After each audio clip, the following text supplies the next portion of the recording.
You look at the communities where small businesses thrive. Yes, sir. Okay, and the communities generally thrive, and I think that's very true for Oxford. We all know about the growth that Oxford's experienced over the last, 20 years or so, and the growth that Ole Miss has certainly brought to the communities. The town of Oxford, Mississippi has been no stranger to growth over the years.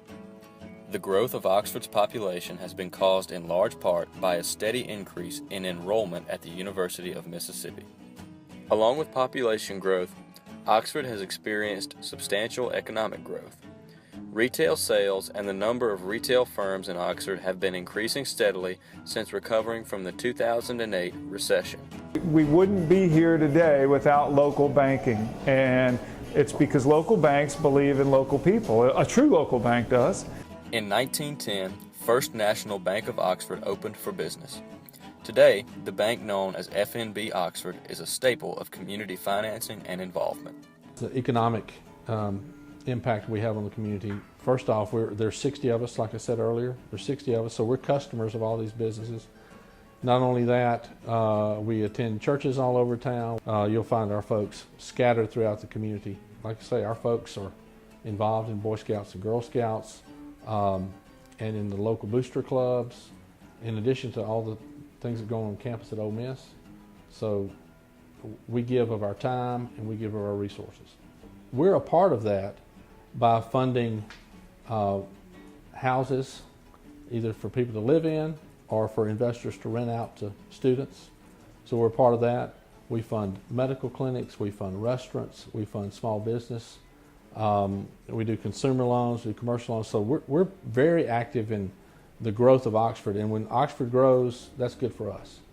Johnny Barrett has been serving FNB Oxford as president and CEO since 1998. Under Mr. Barrett's leadership, FNB has maintained good condition ratios and satisfactory performance ratios relative to the bank's national peer group. One example of performance is FNB's superior loan management.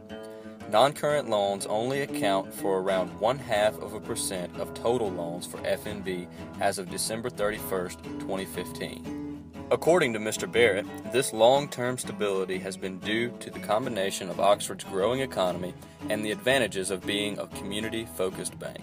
I've worked for both kinds of banks. I worked for a large bank and a small bank. I think with a local bank, one of the things you're going to have is a knowledge of your customers. The other advantage is, I think, our response time. All of our decisions are made right here, so we can cut down that response time. When examining short-term performance, we see that FNB has seen a recent decrease in ROE, ROA, and net interest margin. Mr. Barrett attributes these trends to the current interest rate levels. I would say on the fall in the ROE and ROA is really a product of low interest rates. Our margins are squeezed. Our cost of funds is saving us. We have a very low cost of funds. But what's hurting us is our assets are repricing at lower rates. So, and we have not been able to utilize our balance sheet fully. Regardless of interest rate conditions, FNB has managed to persevere thanks in large part to their lending philosophy and strong relationships with loan customers. Our philosophy of lending, whether it's to consumers or to small businesses, it's can they repay, will they repay, and what if they don't repay? We like dealing with the mom and pops. The mom and pop restaurants around town are some of our best customers. Scott and I go way back, and then I've got two boys that are musicians. And so when I go to his place and he tells me he's going to remodel, I can picture, what he's going to do, and I can see what impact it's going to have on his business. Johnny's good about finding ways to make it make sense so that they keep their bank collateralized so that the loan is true and they're not sweating it too bad, but they're still taking some risk in the local business. Proud Larry's was founded on the Oxford Square in 1993. Scott Carradine is the owner of Proud Larry's and a customer of FNB Oxford. We chose First National and a local bank because they believed in us and we thought that they would help us out, which they did. They become an invested partner with you and they want to see you succeed. It doesn't do them any good for you to go out of business and then they're not going to get their money back. So they want to work with you within reason as best to keep your business going. FNB has reduced its small business lending as a proportion of total loans since 2012, but that trend may be a lingering effect of the financial crisis of 2008. The combination of small business collateral value loss and increased reserve regulations imposed on community banks forced more small businesses out of acceptable creditworthiness while decreasing available funds for the banks most likely to make small business loans.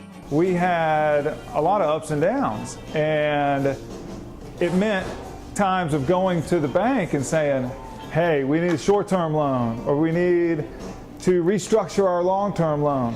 I've got a great relationship with my bank that when I get in trouble, they're able to help me out. Small businesses are the lifeblood of communities like Oxford, Mississippi. I think small business is the heart of small southern towns. They want to see local businesses succeed because it's what keeps them in business. Without funding from community banks such as FNB and the formation of relationships that propagate lending in unfavorable macroeconomic conditions, the operations of most of these businesses would not be carried out as profitably or smoothly as they are today, and perhaps would not be carried out at all.